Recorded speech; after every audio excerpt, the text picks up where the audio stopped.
Hi guys, so this is part 2 on how to post on Instagram from your computer. So let's go to Instagram website and then add the Google Chrome extension called Inssist. Inssist, it's an assistant for Instagram.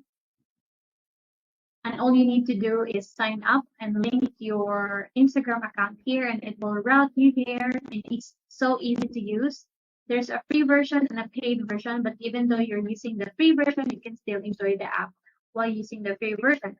So just click the plus button here and you can start uploading your story, your photo or video reels, even your IGTV video, carousel, and you schedule your post, what time you want to post it, and that's it. Just click plus button, just like you're using your mobile phone, and choose any photos from your computer.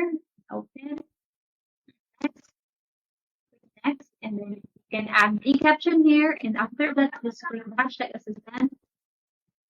You can choose a hashtag from here in the right side.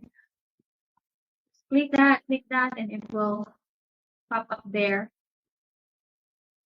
like that. And then after you do that, just click share and it's ready to go. That's it.